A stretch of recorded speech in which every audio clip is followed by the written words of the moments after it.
Pemirsa Balai Besar Pengawas Obat dan Makanan Ring Denpasar ngelaksanayang uji sampling ring samian kewentenan ajengan sane ke adol ring stand kuliner Denpasar Festival Denpes Kaping 16. Saking pemargi inucap samian ajengan sane ke adol ring stand kuliner Denpes kejantenang aman.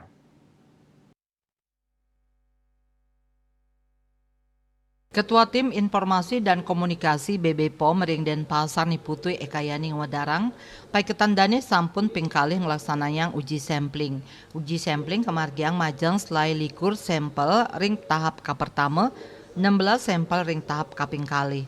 Kawawahin taler samian sampel katureksain tur kauji ring sawetara parameter utama inggih punika formalin, boraks, rodamin B miwah metanil yellow. Makudang-kudang soroh ajengan kauji sekali dimsum, kerupuk, lontong, minuman mewarni, soroh ajengan sanilianan. Ri sampun hasilnya nih kauningin becik kejantenang samian ajengan ring dan face aman. Tios pengujian peketandani taler memperkanti sarang truna-truni dan pasar untuk nyobiahang edukasi majeng kramene. Indika inucap wantah mata tujuan nyokong standar keamanan pangan.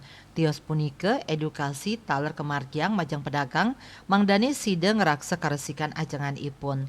Lianan punike Kadis Pariwisata Kota Denpasar Luh Putu Riastiti taler nyang rebecik ring pemargi pengujian makanan oleh BB POM ring Denpasar mangde pengunjung Denpes nenten jejeh ngajang kuliner santukan sampun kauji oleh BB POM.